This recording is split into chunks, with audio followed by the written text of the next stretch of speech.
எந்தெந்த ஸ்கீம் எல்லாம் கொண்டு வந்திருக்காங்க அப்படின்ற மாதிரி சொல்ல விரும்பல. ஏன்னா எதையும் புதுசா கொண்டு வரல. எந்தெந்த ஸ்கீமுக்குலாம் பேரை மாத்திருக்காங்க அப்படின்ற மாதிரி சொல்றேன். ஃபர்ஸ்ட் ஆஃப் ஆல் உலகம் உங்கள் கையில், அதாவது மடிக்கணினி திட்டம் இருக்குல்ல, இதுக்கு முன்னாடி அந்த பேரை வச்சிட்டு இருந்தாங்க. அதை வந்து பாத்தீங்கன்னா வெற்றி மடிக்கணினி திட்டம் அப்படின்ற மாதிரி இவங்க மாத்திருக்காங்க. நெக்ஸ்ட் கலைஞரின் கனவு இல்லம் அப்படின்னு இருந்தது வெற்றி வீடு திட்டம் அப்படின்ற மாதிரி மாத்தி அதுக்கு ஃபண்ட் அலோகேட் பண்ணிருக்காங்க.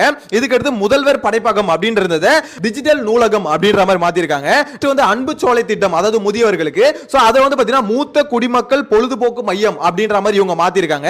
நெக்ஸ்ட் வந்து பாத்தீங்கன்னா முதலமைச்சரின் காலை உணவு திட்டம் அப்படின்றத பெருந்தலைவர் காமராஜர் காலை உணவு திட்டம் அப்படின்ற மாதிரி மாத்திருக்காங்க. நெக்ஸ்ட் நல்லினம் மகளிர் நில உரிமை திட்டம் அப்படின்னு திமுக ஆட்சியில் இருந்தது மண்ணின் மகள் திட்டம் அப்படின்ற மாதிரி மாத்திருக்காங்க.